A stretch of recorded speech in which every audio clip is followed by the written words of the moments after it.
Hello everyone, I'm Todd A. Bouef. I'm here today with Mariesa Dranschak. Today we are going to talk about staying centered in alignment as life happens. So thank you, Mariesa, for joining us today. Sure. Maybe give us a little background about what you do, and then we'll kind of get into talking about staying in alignment. So. Okay, got it. So I've actually been working in public education for the past 30 some years. I can't believe it. In a city school district, and I absolutely love it. And aside from that, recently I've been kind of studying along with learning more about myself and learning about Reiki, learning about meditation, learning about consciously awesomeness and all that kind of stuff. So in my other professional life, I guess you would say, aside from public education, I'm now into kind of educating people and helping people with their lives in these other areas. So In a coaching capacity. In a coaching capacity, that's pretty yeah. cool. Yeah, very nice. So maybe give us some ideas of how you stay in alignment with as life happens. Sure. I think all of us have been through those days where you're just feeling like you're on this roller coaster going up and down and everything. Mm-hmm. And, over the years, I've kind of been like, all right, what am I going to do? Because I don't want to go way over here and I don't want to go way over there. And I think I kind of halfway made it through on my own for a while. But then about 10 or 15 years ago, I started learning about Reiki and started learning that and receiving Reiki from people, and then I was like, wow, this is awesome, and my teacher, Sheila Applegate, was like, well, you can do this too, it doesn't have to come from someone else. So at that point I said, okay, great, then I want to learn this for myself. So I took the Reiki courses and became a Reiki master and was able to use those Reiki techniques with myself to just kind of center myself and wake up each morning and say my little prayers and do my balancing in the morning and step out of bed, with my foot on the ground ready to go in the best way possible.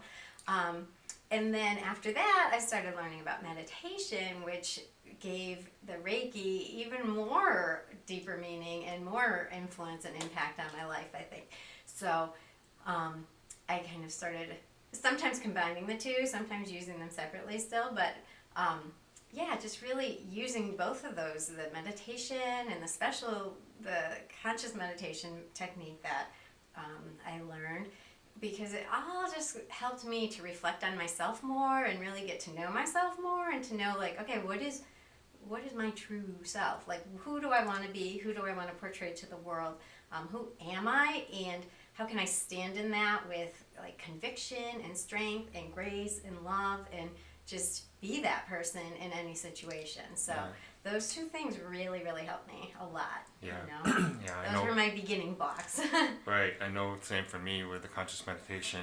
It's just compared to 4 years ago, if something were to happen, I'd be like all over the place, freaked out and how am I going to deal with this? But with the Reiki and conscious meditation, it's really helped me step back and, take a look at things and, that's really helped me a lot. Instead of getting all freaked out, and all upset and stressed, and it's really helped with my stress level as well. Yeah. So, in life, a lot of things can happen in your day. For sure. And it's like, wow. Yes. And with all those tools, that's really helped me, like, okay, breathe, stay centered, and, move on. So, it's pretty cool. Yes. Yeah. Do you have any stories that, oh my gosh, sentences that, you could share with us? Yes, I feel like I could throw a dart at the calendar and be like, yep, I got 10 stories from that day, because every day there's something, not to say like my life is crazy hectic or anything, but every day there's things that come up, whether you're driving down the road or,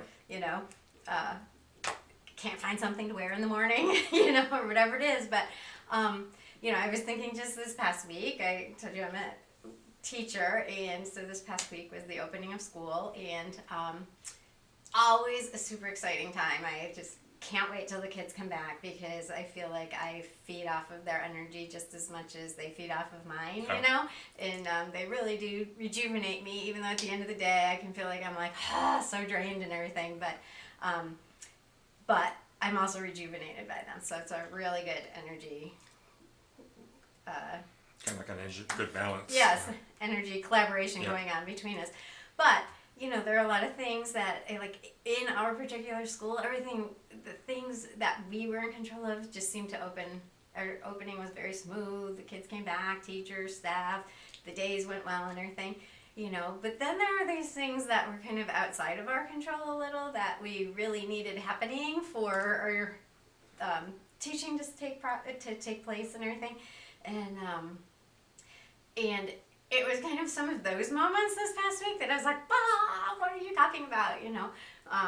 For instance, we've been waiting for some materials to come in, and over the summer we got a couple of pallets full of them, and I was like, I know that's not all of them. I know there are more materials coming in, and so I'm waiting and calling over to our warehouse, and, you know, they're just like, oh, we don't know where they are. You know, I'm like, okay, this is your job to know where they are, you know?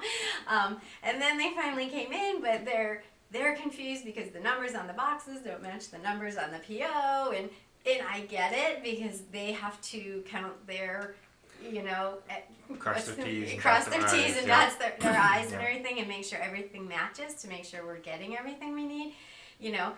And so then they're like taking pictures and sending me pictures. Is this a box of materials you need? Is this a box you need? You know, and I'm like reading the black and white on the box going, yes, that's exactly what we need, you know, but they can't send it to me until it's verified down, you know, 5 states away that this is actually what it is. And, you know, I'm sitting there going, come on, we need those things, you know, like, I know that's what we need. Bring them over So here, it you know. creates a stress. Yes, you know, and so half the materials were there, so some of the teachers were out the door running, getting their lessons together and starting, and then the other teachers are like, where are my materials? You know, Right. I'm like, they're over at the warehouse, you know. I know they're there, but they're not here yet, you know.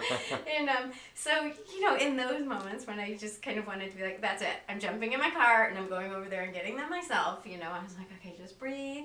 Just, you know, they're doing the best that they can in this moment. They have to make sure that they do follow their protocol and do the right things. We know the materials are here, so it's not like we're never getting them. And, you know, they'll get here when they get here. And you know what? Everything's going to be fine here. Our teachers are awesome teachers. They're going to be able to teach a lesson without having this exact piece of paper or, you know, this workbook or something. Sure. They can do it because they're fabulous teachers, you know. And we got through the week and everybody was great, and now the materials just came this past Friday, and I was like, see, here they are, There you know? Yeah. So, That's you great. know, that's one thing, and we've been love technology, but sometimes there's glitches, Oh, and, yeah. you know, things that are supposed to sync from our district site and everything just weren't syncing the way they should, and, you know, this student's missing, or this teacher's class is missing, and, you know, I'm calling, hello, can you help us with this? Oh, no, I can't help you, but call so-and-so. And then I call so-and-so, hello, can you help us? No, I can't help you, but call so-and-so. You know, I finally get to the person who I thought was going to help and had to leave a message, and then they call back and leave a message saying, I don't know, I can't help you, that's not my department. I'm like, but you're at that. This is who they said you were the expert at this, you know.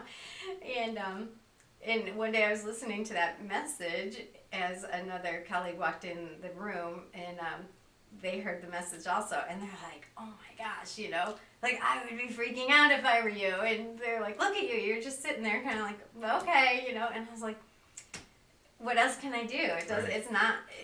It won't do me any good right now to be angry because Right. there's no one here for me to be angry at that's going to make a difference or anything, Not you going know. to change anything. So I was just like, all Except right. make yourself sick. Exactly, you know, so just staying that center, thinking, you know, of my mornings when I wake up and how do I center myself and balance myself then. Okay, let's do that real quick here and just kind of go, all right, this is how it is in this moment. What's my next step? Not like I'm just going to say, okay, that's fine, just let it happen, but let me use my energy to get to some type of solution for this or the Right. next step rather than dwelling in that, You can know. only work with what's in your control. Mhm. Beyond that, you know, you just have to breathe and stay centered Yeah. and, you know, not try to take control of it. 'Cause Yeah. it never, you know, ends well. So Yeah. might as well say breathe. Okay, it'll be fine, and Yeah. most times it is. Yeah. So yeah. So, you know, I did whatever. Okay, here's what I think the next step should be. Contact so-and-so, they contact so-and-so, and all of a sudden, you know, it was resolved, and I'm like, okay, see, I didn't need to, where, before I might have sat in that like frustration for Yeah. a while and just like been like, all right, what, well, I can't believe this is happening, and and bringing that type of frustrational energy into the moment and Yeah. into my day, and then into anyone else who happened to walk in the room at that time, because I know I would have been like, what? Rather than like, hey, what do you need? What's up? How can I help you? Yeah. So just trying to stay centered and knowing where my center is, knowing what my truest or highest self is in any moment, and then just trying to stay there. And yeah, of course, when I'm listening to those messages and people are telling me, oh, check here, check this one, so I'm kind of like, really, but do that, let it go, and then just move on Yeah, just from have there. to be fluid with what's going on and just roll Mhm. with the flow. So Yeah. it's much better that way. So yeah. So those tools have really helped me, what you Mhm. described too. Just being in the moment, go with the flow, be fluid, and not be so rigid. Right. And, Yeah, that's the huge thing. And don't let yourself get stuck and just be spinning your wheels in that energy Yes. of, frustration or whatever it is. I mean, feel it, let it go, and move on, and just, it'll all come work back out. to your Yep. So yourself. very cool. Yeah. Yeah. Well, thank you for sharing some stories with us today. I've enjoyed talking about staying in alignment. I think it's a very important topic, and a lot of people, to help. Mhm. So I appreciate your time. Yeah, thank you. It was awesome talking with you. Thank you for joining us. Thanks. See you. Bye, everybody.